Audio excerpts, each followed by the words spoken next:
Good evening, Meg. It's Wednesday, the 18th of November, and I'm at Sam's. Do something endearing. Cool. What's the date today? The 18th. How did you get It's on? video, so feel free to move. Oh, right. No. This is my YouTube camera. Merrill was a good teacher actually at the back. Yeah. So one time me and Fran were doing the Julius Caesar thing and... Oh yes, there's a picture of that over here, isn't there? Oh, very funny. Yes, very funny. Very good. Yes, that is cute. I hope you can see. Yeah, it's us doing Julius Caesar.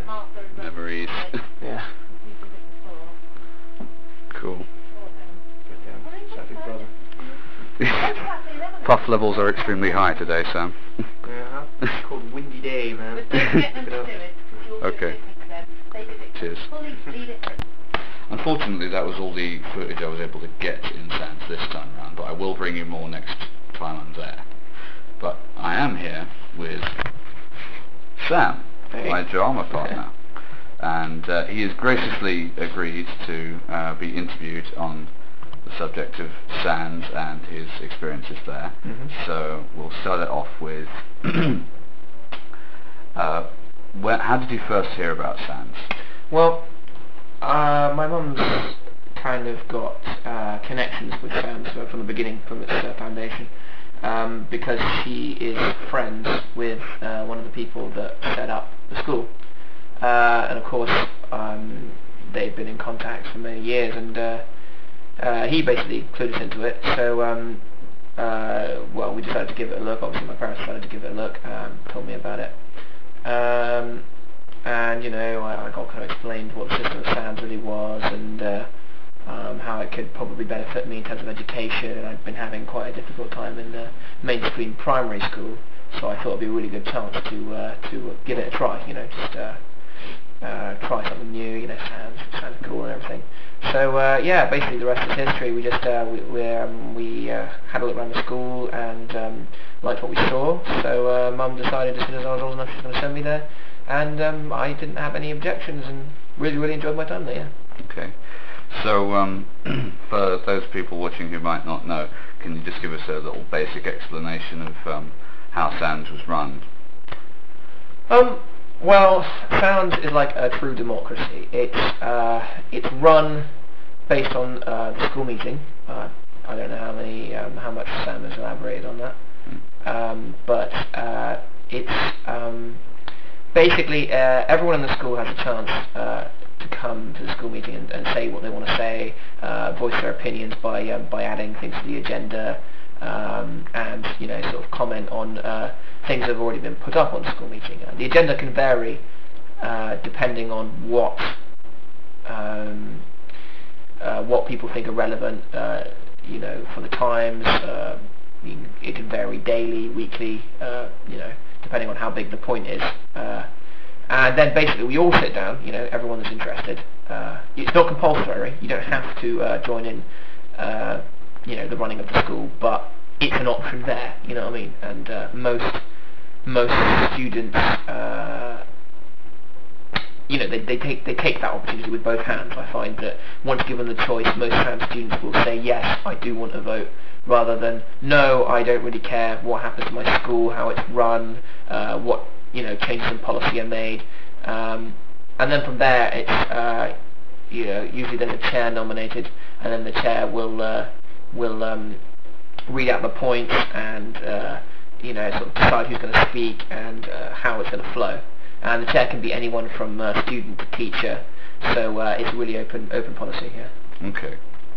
And the agenda does kind of change depending on what needs discussing, presumably? Yes, yeah, well, it'll be whatever pressing matters come to the school's attention, really. I want this guy to come to Sands School. What did you guys think of him in his trial week? And we'd like to vote on him. And then the floor is opened up, and everyone will have a discussion about, you know, from what they've seen of this, you know, because usually there's a trial period for new people, and that'll give them a chance to mingle with everyone in the school. And then in the meeting when they decide to vote him in or out, people will say what they thought of the guy, sort of the meeting in general will. Points will be put across, opinions will be hashed out, and then eventually it'll be put to a vote, and usually the new student will get in and enjoy it. And that's the same for both students and teachers? Oh yes, yeah, no, it's the same for teachers as well. I don't know, I guess I must have forgot to mention that, but yeah, teachers have to be voted in as well. It's not just students, it's literally everything. Any kind of rule or kind of structure there is in sound is all completely fluid depending on the democracy of it, basically. Yeah. Okay. So a lot has been made about the fact that in SANS the relationship between students and teachers is vastly different from how it would be in a normal state school. Perhaps you'd like to elaborate on that a little further. Well, from my point of view, the teachers at SANS were more like older students, like much more sus older students, granted, but they were like older students. They don't have as much authority as a lot of teachers would do in schools, and usually they don't like force you to do things. Like a lot of state school teachers, especially from a certain age, will try and force authority onto you, in a certain way. And I think at SANS, I've never seen that happen. There's never been 100% case when force was necessary from the teachers. And you really just get a feeling of a sense of like unity with them. Like they're really friendly, and they're more like a member of it. Like you feel like you're a member of a family. They're like the older brother or sister that's always looking out for you, always wants your best at heart, and you really listen to them because they kind of put it across in a convincing manner. But they're not brutal, and they don't try and distance themselves from you like a lot of teachers do. And I think that's key when working in a democracy like that.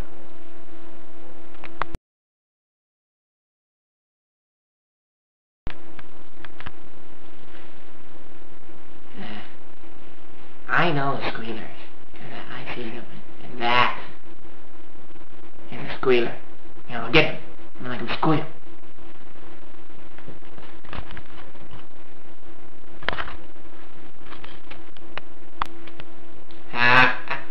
Ho ho, he he, ha ha ha, and I thought my jokes were bad. Let's wind back the clock like a year, shall we? These cops and lawyers would never have dared to mess with you. What happened? Did your balls drop off? I know why you have your little group therapy meetings in broad daylight. I know why you don't go out at night. Little Batman. He's getting to you. I got a solution to this. Kill the Batman. He's crazy. No, I am not. I am not. Listen, I don't like people using those words when referring to me. You remind me of my father. My father was a drinker. And one day, he comes home, crazier than usual, and Mom gets the kitchen knife to defend herself. Oh, Dad doesn't like this. He gets it, and he carves her up, laughing as he does it. And then he turns to me. What's so serious? And he puts the blade in my mouth, and he says,